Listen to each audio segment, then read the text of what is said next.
Wow, wow, wow, and welcome back to another episode of the Orange and Blueprint Podcast. 3 wows, indicative of episode 3 and indicative of our New York Knicks getting that third seed, baby. We are back. We are cooking. It's the best time of the NBA season. Playoff time, my brother Jones. We here, baby. What's up, man? How you feeling?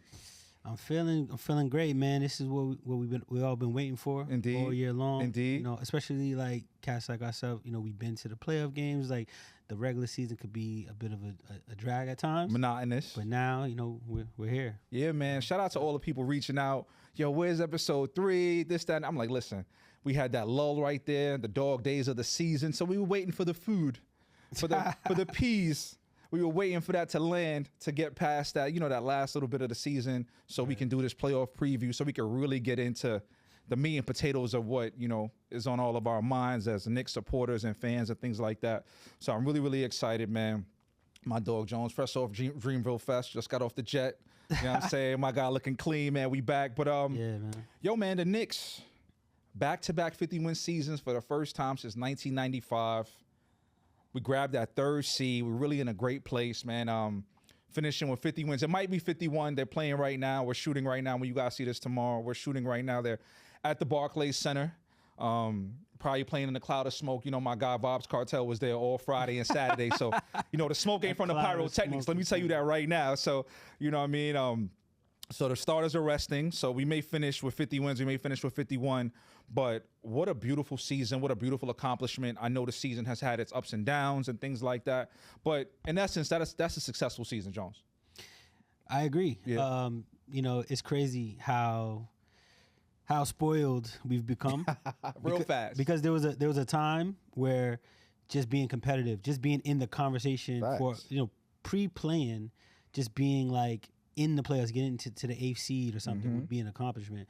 And at this point, we've been so consistently in that mix that now the expectations have risen, and that's just not enough. 50 wins has not satisfied the fan base. It has not. The fan base is very, very, I don't know what the word is, just like not at ease at all. At all. You know, they're very a lot of unrest. A lot of unrest. That's a great way to amidst put it. the fan base, man. And with that, I'm gonna take the baton from you on that into it. And run with it, man. Like, listen, y'all.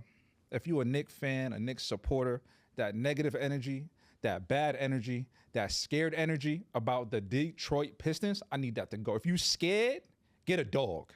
And I don't mean a Frenchie. Shout out my dog Zeusy. I mean a big dog. All right, go get you a cane Corso if you scared. Because if the New York Knicks can't beat Detroit basketball with the roster that we have, then pack it up. This is what we built for. We built for the postseason. Y'all too caught up in regular season minutia. It's playoff time, and with a coach like Tom Thibodeau, with veterans like Jalen Brunson, who's been there before, Mikal Bridges, who's been there before in the actual NBA Finals, Josh Hart, who's been there before in the playoffs with the Knicks, you would expect the Knicks to step their game up to another level. You know what I'm saying? You would expect the Knicks to step up their game to another level. So let's have faith that that's going to happen. We got to go into the postseason with positive vibes, man. How are you feeling about the matchup with the Detroit Pistons? Man, first of all, great motivational speech. You know, you really, let's get it going, you really put us in our place, because I definitely have been one of those people. Yep. Not. I didn't go all the way off the deep end worried about Detroit, but okay. I'm not happy really with how we've been looking. Okay. I have concerns about Jalen Brunson, which I'm sure we'll get into, coming back from injury. So in regards to the matchup against Detroit, all of those things come into play. You know, if we're playing our best basketball and we put our best foot forward, I do think we should win in 5. I'm calling a gentleman's sweep. Okay. But there's a lot of factors at play. You know, Jalen, you know, we need him to get back to playoff or mid-season form, Jalen. Coming back from injury, I haven't seen that quite yet. Okay. But yeah, I mean, we can get into like the specifics of the matchup if you want to. Absolutely. Do that. So I'm hearing a lot of talk that Detroit has the best player on the floor in this matchup, and Cade? as Cade? yeah. Are you serious? Cade is the best player in the series, bro? Yeah, I mean, as much as a fan as I am of him, Same. since high school, I think he's an awesome player. He reminds me of like Grant Hill, kind of. Yup. He's tough. But Jalen Brunson is in his prime. Cade is nowhere near his prime. He's playing great basketball. Absolutely. But he's not in his prime. He has a lot of room for growth. And Jalen has shown over time that he's the clutch player of the year, essentially. He's a gamer, which bro. He's probably going to be. So I just feel like, from every standpoint, we're better than this team. We have more shooting. We have more spacing. I looked at their lineup. And Malik Beasley, he shoots 41% from three. I think Tim Hardaway shoots about 35 to 36% from three.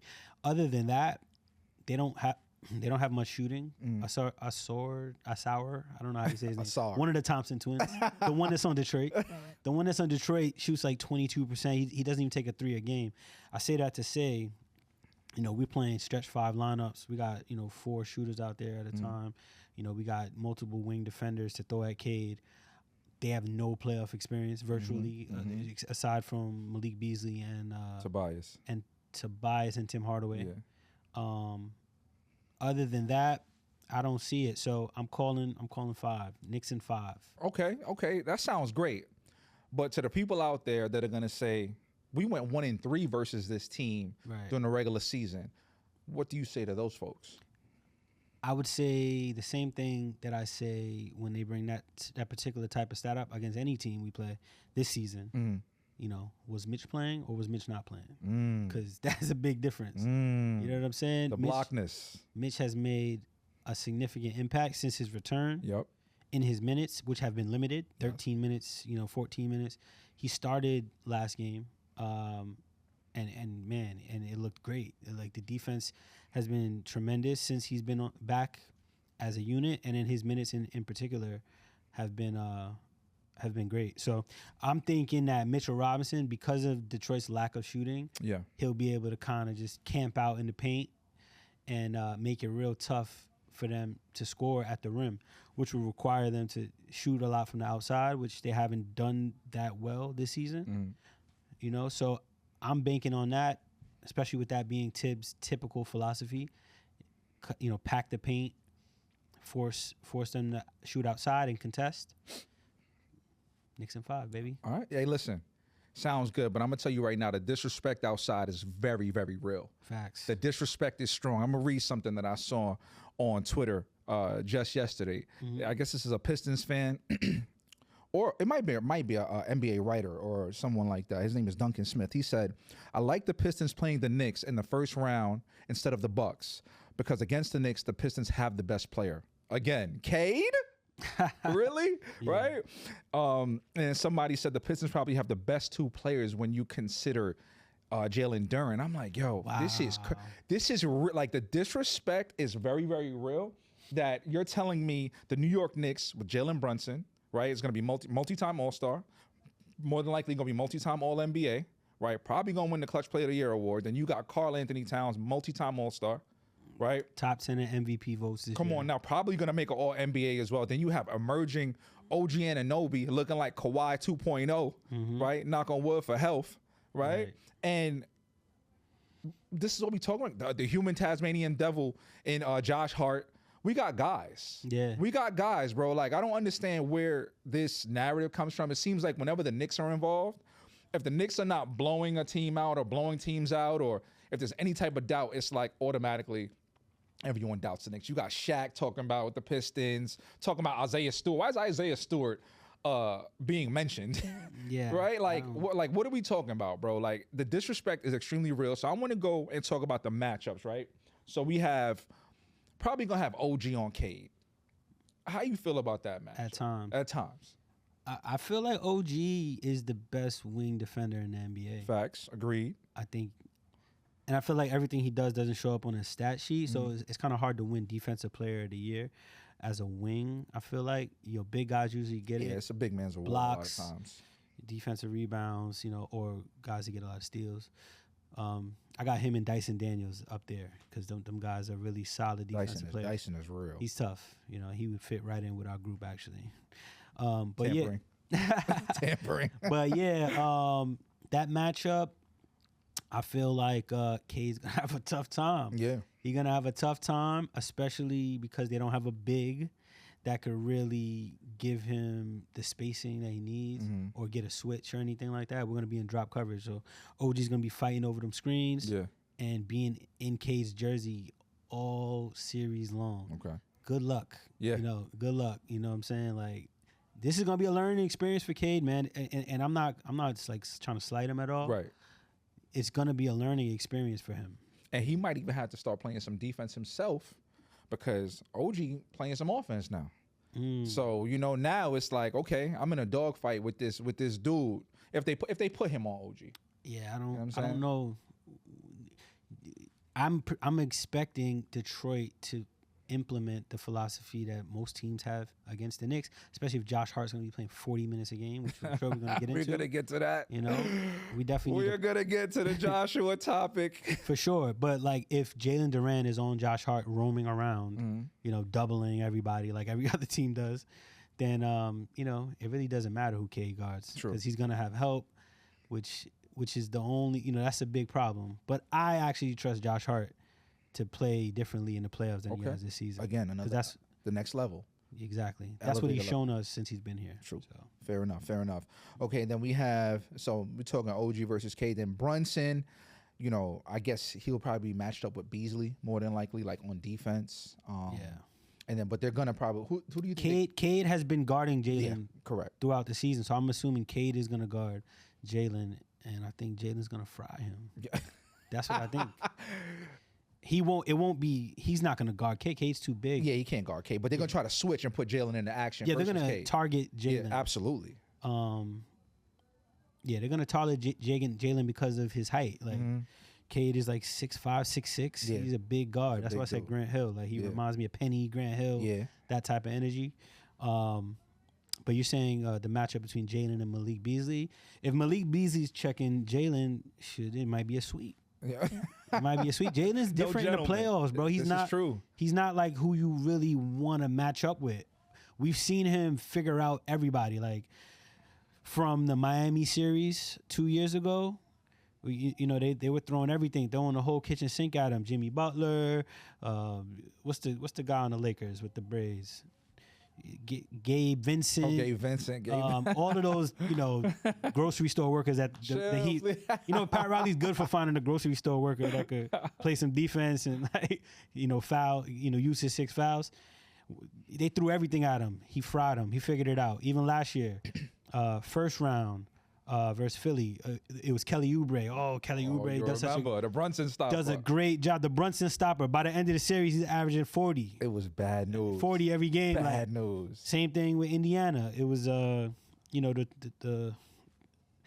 two Nemhart and the other dude, and they were throwing them at him, and they were doing a good job first 2 games. Like, Brunson is maniacal. He's like a tactician, especially in a series. So you might get him the first game, the second game, he's going to figure out what you're doing. Facts. And he's going to adjust. He's like, okay, you're giving me this, the midi, I'm going to kill you with that midi. And then when you adjust to that, now I'm going to go back to what I wanted to do in the first place. Facts. So, like, I expect the same thing throughout this year.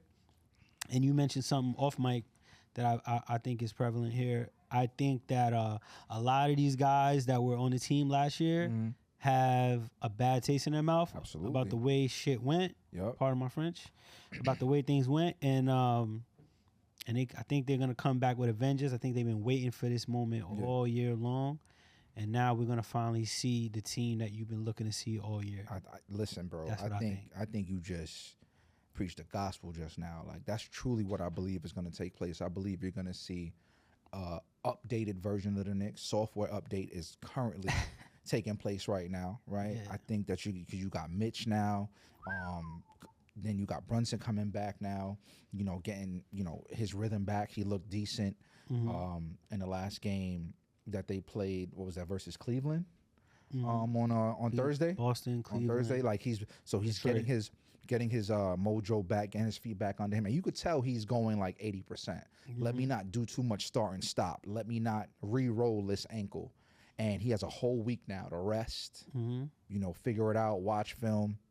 And I think he's going to come with it. So with that said, right, I know we talked about some of the key matchups there versus Detroit. I think, it's Cade on the Detroit side of things. I think, you also probably want to throw in the goon of the NBA.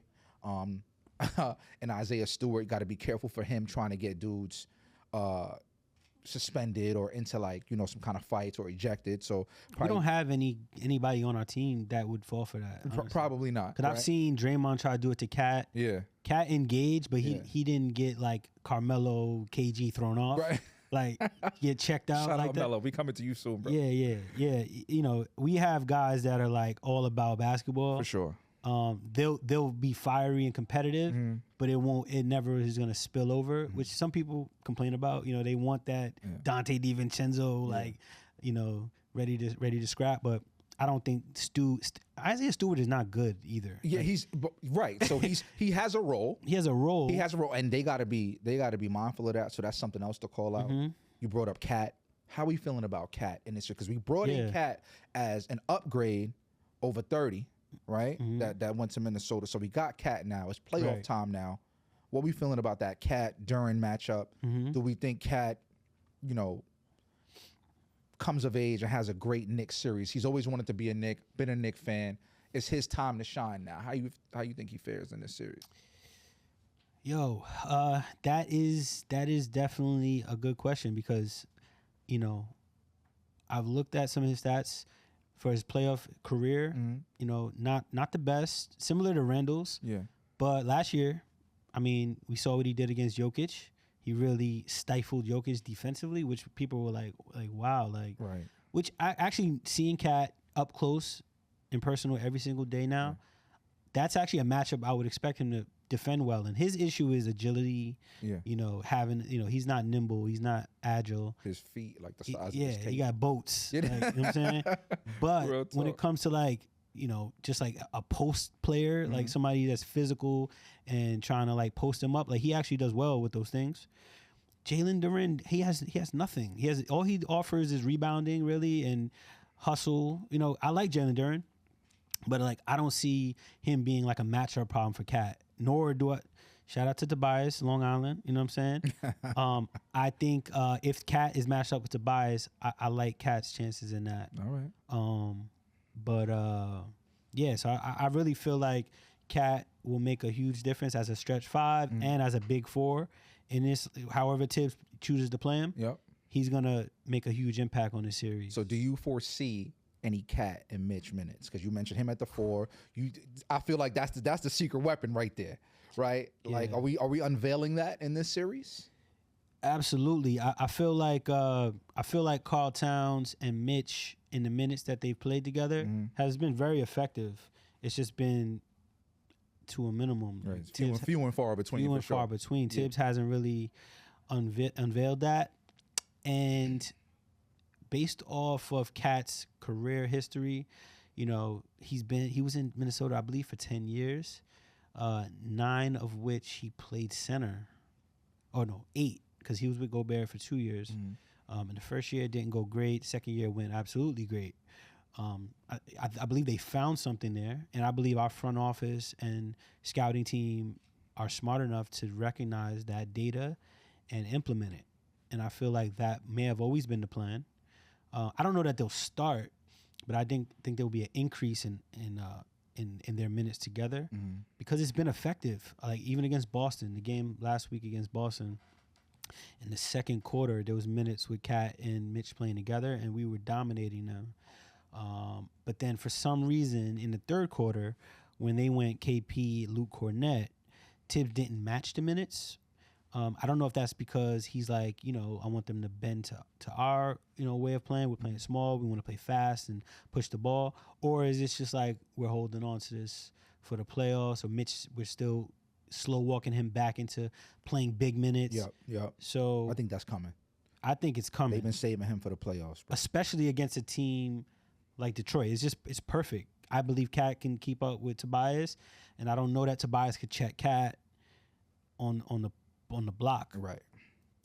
Cat has been a great rebounder this year, top 5 in rebounding, but Mitch is a better rebounder than him. He's a maniac on the boards. And he getting his legs back. He's looking springy, offensive rebounds. I literally watching Mitch get his vertical back.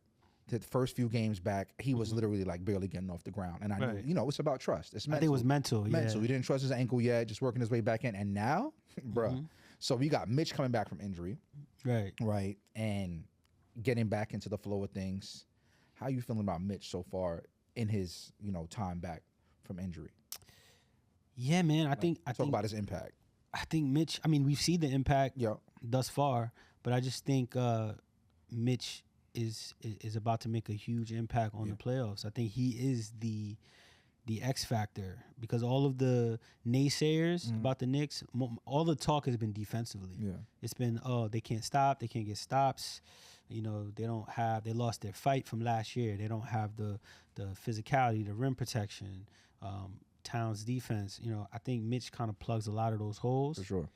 And kind of makes the puzzle all fit together, makes it make sense.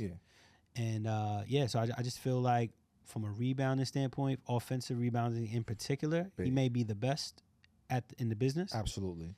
And in the playoffs, we all know, second chance opportunities huge are everything. It's a possessions game. Like, you can shoot a poor percentage, but if you get more shot attempts, you know, you can still win the game. That probability goes up if you're scoring, but obviously with more shot attempts. And then if you're shooting well and you're getting offensive rebounds, come on now, that's a blowout. Double right? up. So sometimes it's as simple as just a possessions game. So Mitch does that at a high level. Obviously, Jalen Duren does as well. So that'll be very interesting matchup. I think that is an interesting matchup if they're ever match up together. Who gets the best of that? Jalen Duren is really only 6'9". Yeah, Mitch is a lot bigger. Mitch is a large individual. Yeah. You know what I'm saying? So it's similar to like a Josh Hart situation. Josh Hart is 6'4". He averages 9 boards a game. But when he's matched up with these big Luke Cornett, for instance, it's a tough time. He can't get the rebound, and he still ends up with his rebounds. But like in key possessions, when there's a loose ball and you need an extra possession, he's struggling to get those rebounds because of his size. And Mitch doesn't have those problems. You seen it against Boston the other day. Like, he's just getting tip-ins off misses. Like, it's just, I saw in that particular game. I keep referencing that game because although we lost, I think there's like signs of life that we could pull from that game. You going moral victory on me? Not moral victory, but I just saw things that I did not see in the other games. I agree. People like to dwell on the 0-9, 0-7, whatever it is versus the top teams. Yeah, the top three: Cavs, Celtics, and OKC. Exactly. Yeah. But Mitch was not there for most of those games, and then when he played, perfect example. The first couple times we played Boston, I saw Tatum manipulating the pick and rolls, getting Cat in a one-on-one and going right around him, lay it up, dunk, midi. Like, it was just like Cat had nothing. He had no answer. None. If he dropped back too far, he pull up for the three over the screen, or pull up for a midi, or just go right around him. There was a possession, multiple possessions, but one in particular where Mitch got switched off on a Tatum on the 3-point line. Oh yeah. Oh, lock up. And Tatum is like clearing out, telling everybody to move. Yup. And then Mitch starts clapping his hands. He's like this, right? And he claps his hands. And then, the shot clock's running down. Tatum tries to go to his step back, and Mitch blocks that. Yeah, man. He blocks it, which is not an anomaly. This is something that he's done his whole career, blocking 3-point shots, taking it to the house. Yeah. He did it to Embiid last year. You know, Embiid, because I don't know if you remember last year, Embiid was like thrashing Isaiah Hartenstein. Yeah. Like, you remember the game where I think Hart had like 4 fouls in like the first half? He had nothing for him. It was crazy. Nothing. And then Mitch came in and he didn't do it physically, but like you could see on his face like that LeBron Kawhi thing where he looked back, like that's the energy Mitch gave to Embiid, and then he literally shut him down, blocked him, stripped him, made him draw offensive fouls, took charges, blocked him, threw it off his leg out of bounds. Like a lot of stuff like that was happening. I anticipate more of that and some, especially against the Pistons, but even against Boston in the second round, and hopefully Cleveland, and we march our way to the finals, man. Man, so we can get that Spike commercial. Talk about it. Shout out to y'all for running that up too. Keep running that up. Keep running that video up. That's a dope clip, man. That Spike clip, man. The dolly shot. But you mentioned Josh Hart and like the size and things like that with the rebounding, those kind of matchups. Josh Hart is mad. Josh Hart mad. He mad at us, man. He mad at the fan base. We had a phone conversation yesterday, like pre-production meeting, and it seemed like perhaps Josh had the phone tapped, You know what I'm saying? Shout out to I Hate Sean as well. I was in a space on Twitter. We were talking about this. I think it was on Wednesday. About, you know, Josh shooting the open shots when he has them, not passing them up, choosing to just like not even look at the rim. And it's just like, that's bad for the flow of the offense. The shot clock runs down. You end up getting like poor quality shots, things like that. But Josh went on Twitter yesterday and was like, yo, I hear the hate. The hate is loud, right? And you had some words about Josh yesterday, man. So tell me what you're thinking about Josh. You know what I'm saying? You said Josh Hart, quote unquote, is killing us. What you mean by that? Did I say that like in public or is that a private conversation? I mean, it's public now. Oh, okay. Dang. All right, now, first of all, I'm going to start with love. Yep. I'm going to start with love, right? Yep. Josh Hart, man, he's been a great addition. It's one of the best trades in NBA history. We traded a dude that's no longer on the NBA roster for Josh Hart, who's been a starter for us, you know, since we acquired him, and has made a huge impact. And he definitely has a place on this team. He has a role on this team. For sure. And, you know, he is a big part of our identity. And he's been a great part of this new resurgence of this franchise. With that being said, like, a lot of his flaws are shining brighter than ever. And honestly, I think he agrees. So this is not like to come at him in any type of way. Right. You know, if this comes across his table, it will. Josh, he's in the weeds. Active, right? He's in the weeds, bro. He's paying attention, bro. So like Josh Hart, you know, his inability to be a consistent shooter is kind of holding this team back. This team has like the potential to be like the best offensive team in the league, like one of like an offensive powerhouse, which we have pretty much been, because we're like top 5, I think, in offensive rating.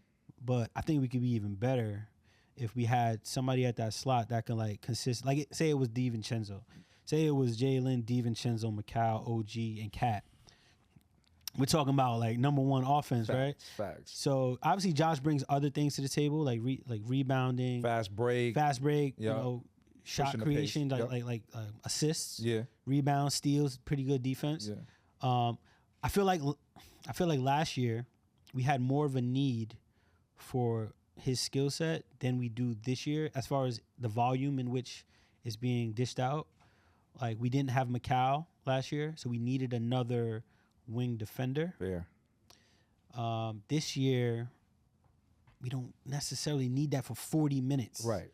28 minutes. I feel like we could split 10 to 12 of Josh's minutes, give some of them to Landry Shamet, and give some of them to Mitchell Robinson. Give some of Cat's minutes to Mitchell Robinson as well, 5 minutes. Deuce. And add Deuce. Yeah. And like I think that, because I believe there is a stat that I did see online that showed Mitchell Robinson and Deuce McBride in that lineup as opposed to Mikal and Josh Hart. The numbers are like way better. Yeah. You know, defensively and offensively. So that's something I'm looking to see. But I believe, based off Tom Thibodeau's track record since he's been here, you'll see different adjustments based on who we're playing. Tom Thibodeau, since he's been here, has made sure that this team is always prepared, and we've performed virtually very well in the playoffs. You know, despite injury, because when injury's a major factor. Injury's been a problem. It's been a problem. Even the year before that, like we didn't have Randall. Like Mitchell Robinson hurt his ankle. There's always injuries have been an issue, but we've performed well. Good point. We've raised the level. I see that knock on the media space. People are saying Tom Thibodeau runs his team into the ground to the playoffs. They don't have another gear, and that hasn't been my experience as a fan, my viewing experience. Right. I've seen them level up. We're going to talk about this. This OG surge that you're seeing, this is not our first time seeing this. we saw this last year. Yeah. We saw this last year, and now he's kind of just put it together right in time for the playoffs, and I'm expecting more of it and some. Yo, segue, organic. I love it. Let's do it. I love it, right? This is partnership right here. I mean, this is called chemistry. It's OG Anunoby, bro. Playing lights out. Yeah. I'm literally loving what I'm seeing from him. Yes, the bag needs work, but it looked like he done got some 2K VC, got some coins. I'm seeing moves I've never seen before. You know, the social media spaces are saying that it's Sonny Lee, the USA gymnast, that's inspiring him at these games. I mean, I seen him at the end of that game where she was there. They took a picture together. He looked like, you know, when you're a little kid and they singing happy birthday to you, everybody staring at you, you nervous, you digging your toe in the ground, just smirking. Like he had that kind of smirk, you know. So if she's inspiring him, Sonny, please keep coming to the games. Yeah, she needs free season tickets. Leon got to hook it up. Line it up, man. She got to be there the whole playoff run. We loving the Sonny Lee Celebrity OG minutes. How you feeling about OG's resurgence, evolution, as, you know, an offensive piece? Man, to answer that, let's start in the summer. Start in the summertime. Because I just mentioned what he did in the playoffs last year. Yeah. We all know he got hurt. He hurt his quad, hamstring. Yeah. Went into the summer as a free agent. We were reading reports in the news that OG wanted a bigger role, that he was demanding close to a max contract, and people were indifferent about that. You know, how they felt about, you know, that based off what we saw and what he's done previously in his career. So he ended up getting, you know, $40+ million per year annually. And this year, as of this point, 81.5, by the time this is out, 82 games. Yep. He's shown that he's worth that money. He's probably the best wing defender in the NBA, which is one of the most important positions. And offensively, he's shown, I mean, look at these stats. In the last 10 games, he had 10 consecutive 20-point games, 22.7 points, 5 rebounds, 2 assists, 2 steals, and a block over his last 9 games. He had a 32-point game where he was 13 for 17 while Brunson was out. So, like, this guy's, like, picking up the slack. He's bringing a lot of what the Knicks fans were hoping for when we acquired Macau. Yeah. And he's bringing that to the table. So I feel like this is sustainable. He definitely reminds me of Kawhi Leonard, because Kawhi took a similar trajectory. He came in as a 3-and-D and developed himself into a primary scorer. Right. So although I do feel Macau is more naturally gifted offensively, like he has the bag, quote unquote. Yeah. You know, the left shoulder fade, the right shoulder fade, the post, you know, the midi pull-ups and things like that. I just think OG may have the desire. He has the will. He has the mentality, the will to be great. And I think he's grabbed that number 3 option, sometimes number 2 option by the neck. Talk about it. I think it'll continue. And I think it'll vary depending on the matchup. Yep. Sometimes Macau, you know, if they try to stick like, you know, Malik Beat, like somebody that is just an obvious mismatch, you might see post-ups with Macau and stuff like that. But I do think OG will be the 3rd option, 2nd or 3rd option throughout this playoff run. Yeah, man. It's been wonderful to see that 10-game streak. I believe they said that 10-game streak was the first time that has happened on the Knicks. Was it since Melo?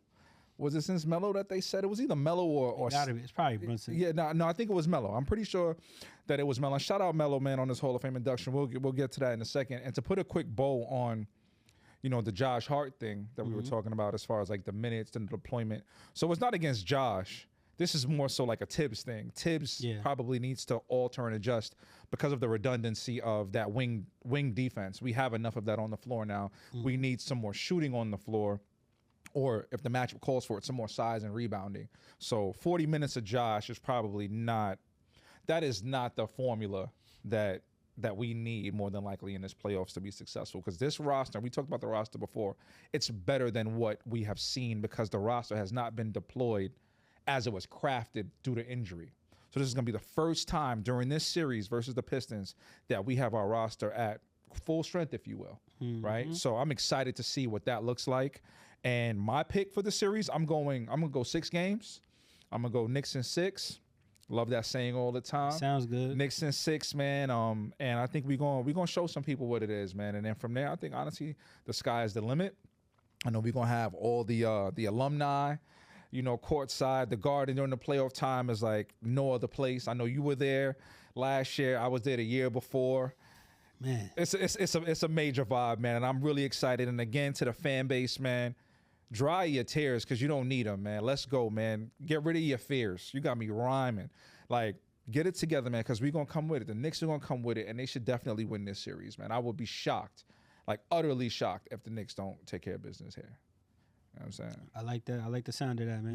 Yeah, man. So we're going to transition a little bit from that series to some news, right? Some milestones and achievements. I just mentioned Carmelo Anthony got selected for the the Basketball Hall of Fame, 10-time All-Star, 6-time All-NBA, 3-time gold medalist, one of 4 players to score 10,000 points for 2 different franchises. Shout out to Melo, man, one of my favorite players, favorite Knicks of all time. Of course, national champion with Syracuse. He didn't get a ring in the NBA, but to me, that is not a barometer. It takes nothing away from his greatness. What do you think about Melo being inducted? What does that mean to you? Man, yeah, I agree with a lot of the things you said. Melo's definitely one of my favorite Knicks as well. Melo being inducted into the Hall of Fame to me was a no-brainer. For sure. I was a big proponent of his jersey retirement in New York, and a lot of people weren't, but Melo's one of the best scorers we've ever seen in this league. He's like your favorite player's favorite player type of guy. Yeah. You know what I'm saying? Like, I watch a lot of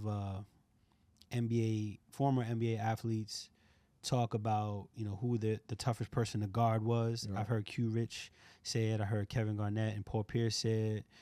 Kobe. I was about to say, don't forget, that's the biggest one. Yeah, Kobe said Kobe giving you your flowers like that? Yeah. That's Kobe real. gave it to him like that. And Melo's just a dynamic scorer, amazing post game, winning at multiple levels, high school, winning at in the college level, one and done. Mm-hmm. He might be the best one and done. Oh, absolutely. Player of all time. Absolutely. I mean, people thought they were ready to crown Cooper Flag, but you see how hard it is to get it done, to have the hype, and then actually execute. Come on, man. And Melo did it. He did it. You know what I'm saying? And he did it. He put it on his back. Really, he dominated. Mm-hmm. To the point where he could have been the number 1 overall pick. He should have been the rookie of the year. If we're gonna be honest. Man, Melo been getting shorted for a long time. He brought his team to the playoffs his rookie season. LeBron did not. Facts. And both teams were bad. And the stats were damn near identical. They were very close. Yep. And the first 8 years, I mean, really their whole career, when they matched up, like, Melo would thrash this dude. Give him Braun a business. He would give him the business. Let's be clear. When Melo and Braun matched up during their career, Melo gave Braun fits. He gave him the business. He gave him fits. So let's never forget that. And let's also remember, not to take anything away from Braun. Braun is arguably one of the best player of all time. To me, MJ is, but it's an argument right at this point. Mm-hmm. Braun went and teamed up with 2 other great players, one of which was supposed to be Melo, quote unquote. Like, they say that was supposed to happen, right? But let's be clear, like, Braun not a champion without major help, right? And Melo never Nobody is. True. And Melo never had that major help. So Carmelo Anthony, bro, you may not have gotten an NBA ring, but we know your greatness. We salute your greatness. Mm-hmm. And to the point that you mentioned earlier, that jersey, that number 7, belongs in the MSG rafters. So to all you Knicks fans out there, right, who all of a sudden you got this standard or you're holier than thou, like, if Melo got the help that he was supposed to get during his Knicks tenure, things would have been a lot different. That 1 year where he had a good roster around him, albeit an elderly roster, we won 54 games, finished 2nd in the East, and we're a block away from probably taking that series from the Pacers. So Melo's jersey belongs in the Knicks rafters because he's one of the greatest Knicks of all time. He is a great ambassador for the sport and the team. The accolades speak for themselves. So I can't see that jersey not going up. And then the Nuggets, I mean, let's not even joke around here. He brought that franchise from the dead. Yeah. That franchise was done off. Facts. He brought them back. So, yeah, Jokic is, an MVP. Jokic is a champion. All good. We're not taking nothing away from Jokic.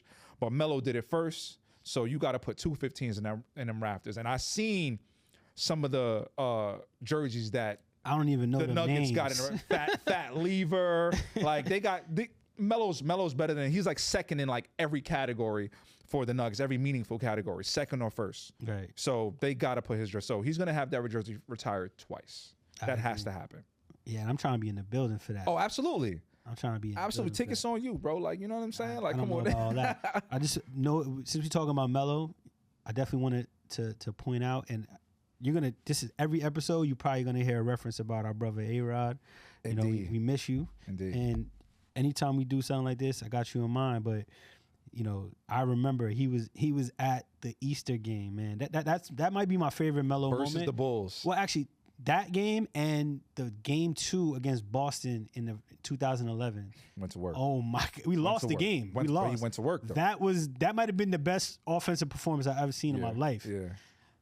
Maybe not. Curry probably has something better than that, but Melo was exciting to watch. Like I like the footwork, the step backs, but that Easter game, talk about cojones. Man.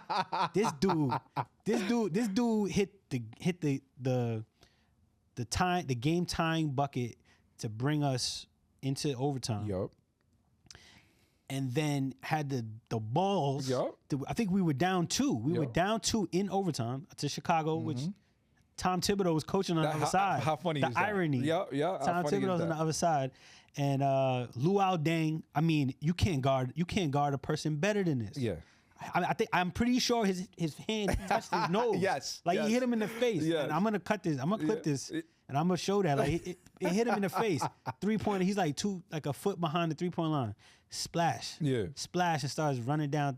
This is my house. Yeah. This is my house. Yeah. The Garden's going crazy. That was my favorite Nick moment, even better than the 62-point game. That moment was crazy. It was crazy. And I remember after he hit the shot, like the way he like jumped and like twisted it, I think somebody tried to grab him. So it was kind of like he moved and he so knocked to get him off down. him. No, he didn't knock him down, but it was just like it was just like a funny celebration. It was He was going like this. It Like, was yo, I got crazy. big nuts. He was like this. He's like, yo, it's my house. Yo, it's my house. Son, the Melo memories are amazing, man. And to see Melo now in like, I guess his second act of his career now, like seeing him get all his flowers because he was done dirty for a few years, which I'm not happy about, but I blame our franchise for that too. Oh, we started Phil Jackson. Phil Jackson started bro. that. Phil Jackson, bro. I hate like Phil Jackson. Expunged from memory for me when it comes to the Knicks. Like nothing that he did matters. Player, coach, executive. Like Phil, what he did to Melo was nasty, and it enabled other franchises to mistreat an all-time great. So it's amazing to see him now with his podcast. Amazing to see him now with all these brand deals, partnerships, the wines. And what he's about to do, the NBC Sports. Yup, bro. Yep. Like, it's really amazing. So it really is a testament to his mettle, to his mindset, and to his ability to persevere, to just overcome, naysayers and, adversity. So shout out to Melo being nominated into the Basketball Hall of Fame. I can't wait to hear that speech. I know. I hope he come with it, and I hope he say things that need to be said. Mm-hmm. Don't be nice. Go a little. Keep it real. Keep it all the way real, and say what you got to say to the people that you got to say it to, because there's some people that they're owed some words, if you will. People got away with a little bit of murder with my guy, man. So shout out to him for that. And another milestone that I want to touch on is you just mentioned him, Tom Thibodeau. He passed Pat Riley for all-time wins as a Knick head coach. Yep. And the much maligned, questioned, and criticized Tom Thibodeau. So we want to give it up to Coach Tom Thibodeau for the consistency, the preparation, the effort, and always having the team ready to go, man. Like, people talk about the minutes, the deployment of the minutes and this and that, but he's the best coach that we've had in a very, very long time. I love Coach Woodson as well. But Thibs has been a very good to great coach for the Knicks.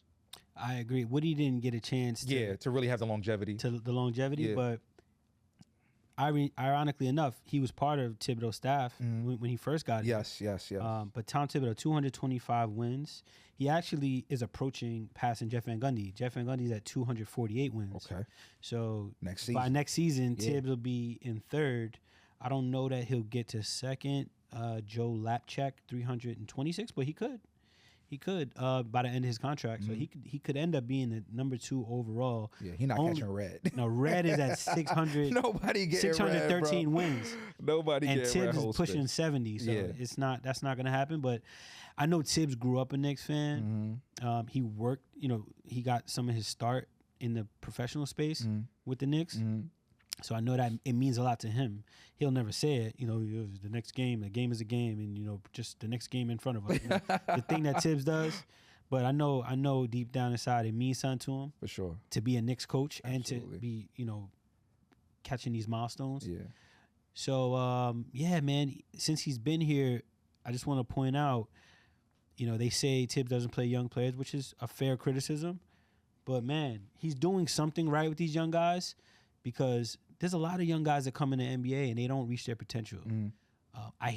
Excuse me. I hear some of these young guys talk, and they'll specifically point out Thibodeau preparing them for the NBA, like knowing what it takes to be a winner in the NBA. Grimes said that out of his own mouth after he had his recent success. Wow. R.J. Barrett has pointed out after his success this season. R.J.'s playing really good this year, and they pointed out Thibodeau implementing these things, these winning, don't take no plays off. Every game matters. Every play matters. So, there's more than one way to skin a cat. Some people, want coaches to put players out there and just learn by experience. And sometimes you got to sit back and watch and then, come in and try it out and sit back and watch some more until it's your time. So Thibs, his strategy works. It works for player development over a longer period of time. Correct. And it also works for winning, as you can see. Number 4 all time, approaching number 3, passing Pat Riley, who is one of the Knicks greats. So yeah, which is lovely because the further down the list we could push Pat Riley makes me happy because him faxing his resignation and then going to the rival Miami Heat. Yeah, man. So Pat is amazing. He's a NBA Hall of Famer as a coach. I think as an exec, he did it all, bro. But yeah, let's get him further down. I don't want to even see him in the top 5. So sooner than later, let's get him out of there, man, because he's a Heat guy. Well, speaking of Thibs, and we spoke about the playoff matchup, the coaching matchup also is important here. We got Thibs versus JB Bickerstaff. The last time they went head-to-head as in the playoffs, we know what happened. Pow, pow. Pow, pow. Belt to ass. Belt to ass. Belt to ass, man. So, and I think people forget these things when they're calling Thibs out. But, when you have a playoff matchup, like when we're going against the Miami Heat, I'm always thinking damn, we got to deal with Spoelstra. Spoelstra's amazing. Yeah. As an in-game adjuster, just having his team prepared. Spoelstra's great. He's a great motivator. He's an amazing coach. So I definitely also think in this playoff matchup we have the advantage. And JB has done a great job in Detroit this year. Absolutely. To get fired the way he did, which many would probably think that was unjust and unfair, and then to go to a new team. Go to the Detroit Pistons, young team, upstart team, and turn them around like that. That's an amazing job that he did, bro. I agree. What I'm saying? He really did a great job. So, but I still think that Thibs, third all time now, Knicks wins as a head coach. He should get the job done and have us more and better prepared than whatever JB is going to do for the Pistons. Man, I agree. I definitely think Tom Thibodeau should win this coaching matchup. This is one of those, like you said, Eric Spoelstra is one of those guys that, I feel like is comparable to Thibs, maybe even better. Yeah. As far as in-game adjustments. Yeah. But I don't know that anybody's better at preparation. Yeah, Thibs is crazy. He's a maniac. They say he doesn't even. He don't leave. They say he has a nice home, and he doesn't go. He be at the Knicks facility. That fridge all probably empty, bro. He don't got nothing in but baking soda, man. For real. Or he probably got a futon in his office, right? An air mattress. There's not many coaches in the NBA that I would take over Tom Thibodeau. But speaking of that, they say there's no honor amongst thieves. There's no honor amongst this league. Right. We have another end of year shocker and firing in championship head coach Michael Malone for the Denver Nuggets, following up the Taylor Jenkins of the Memphis Grizzlies firing. Bro, how crazy is Michael Malone being fired by the Nuggets at this stage of the year? I would never understand firing a coach when you have like aspirations of winning. Like what do you gain from firing a coach right before the playoffs begins? It's crazy.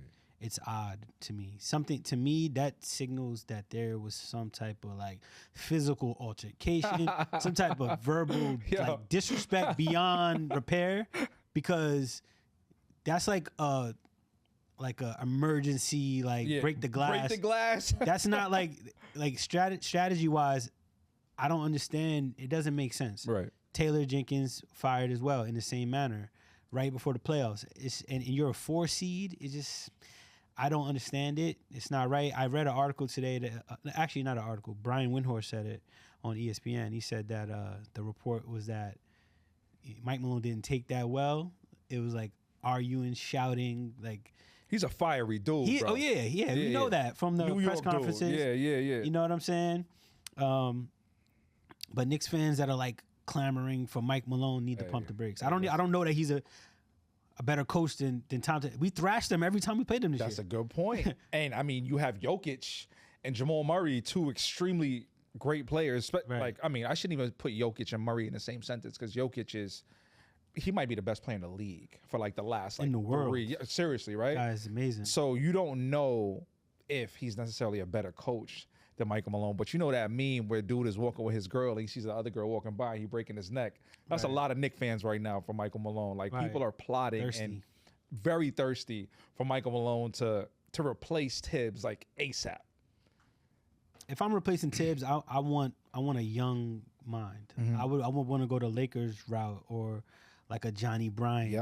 Yep. Like somebody that has like new, innovative, young ideas. I don't want Mike Malone is like a new version of Thibs. Like they both come from the same tree.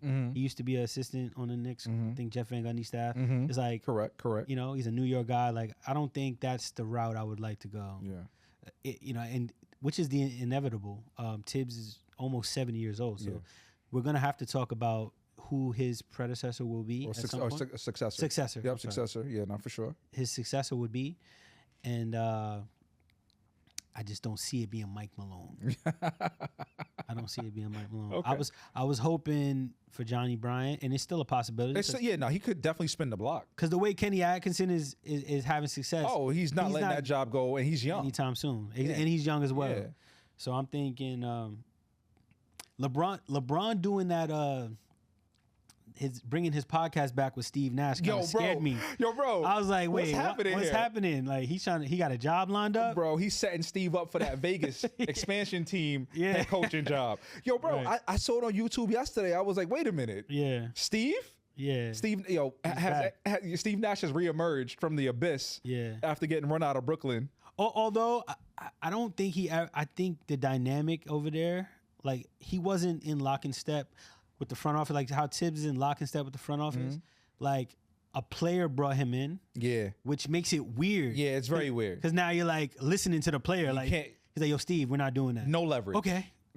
And no respect from the team, the rest of the players. Facts. You know what I'm saying? Facts. If you come in, because I do believe Steve Nash is a brilliant mind. Of He's course. a brilliant basketball mind. And there's a place for him in the league. So maybe another opportunity. Because you see with Jason Kidd. Jason Kidd didn't do great his first couple times, and last year he was in the finals. Jason Kidd is a really good coach, bro. He is, but I'm saying he had some failure early in his coaching career. Brooklyn, the whole soda incident. You remember the soda drink where he spilled the soda? Where he purposely spilled the soda. Was that versus the Knicks? I don't remember. Didn't he also have a situation? He got in trouble, like some stuff off the court. Yeah. So it was like, you got to give people second chances. I don't think that Steve Nash should be thrown out. Fair. To the woodshed, you know what I'm saying? Yeah, like, this is definitely like the setup for Steve Nash to come back, because I'm like, this is very random and curious. Yeah. You know what I'm saying? So but yeah, Tom Thibodeau, man, shout out to you, brother. Yeah. So putting kind of a bow on the main idea and the main topic at hand, obviously the playoffs, playing the Pistons. Who would you say is going to be the MVP of the series? Come on, bro. Yeah.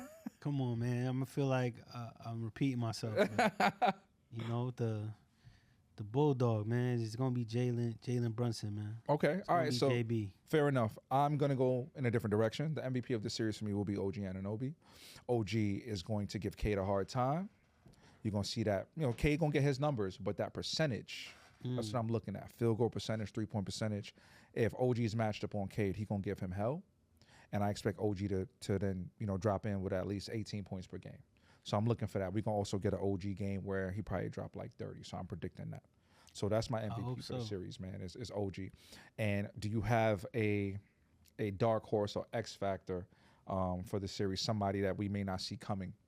Absolutely. Yeah. Absolutely. I've been waiting to say this actually all pod. Yeah. Because I see this man, and I know what you're going to say. Rightfully so. I know what you're going to say. Rightfully so. I know what you're going to say. I give him slack. He's getting a lot of flack on Twitter and on Instagram and on the internet. But I'm going Mikal Bridges. Okay. Now, I've seen situations. My theory on this guy, and what did he play today? To make, 6 seconds. He played 6 seconds to make sure that he got his. Wait, let me check the score. His 82 games streak. 80-79 right now with 3:50 left in the third. Knicks are up by 1. Okay. So Mikal Bridges, I believe his intensity wavers throughout a season. I believe that is part of the reason he's able to play every single game because he don't go hard every game. And I'm seeing it with my own eyes. He's managing himself. He's managing his energy, his intensity throughout the years. And I don't know. I only know him for this season where I'm able to watch him at that level. It could be because Thibodeau's wearing him out. Yeah. And he's just, maybe that's just why he's doing that. But I expect a full out 100,000% effort from Mikal Bridges, which I believe is going to give you what you saw against Portland or what you saw against San Antonio on Christmas Day. Like, I believe that's the version of Mikal we're getting in the playoffs where, I'm leaving it all on the table. This is it. This is it. And I think that's going to look a little bit different. It's going to take this team to another level in the playoffs. Okay. That's what I believe. Yo, listen, man. From your lips to God's ears, I pray that's the truth because I'm going to be honest. I've been having buyer's remorse on Sir Bridges. I'm letting y'all know that right now. I've been having some serious buyer's remorse, man. And he's not looking like what I thought. What we discussed over the summertime, like if he plays at an all-star level, we would be unstoppable. I really felt that way.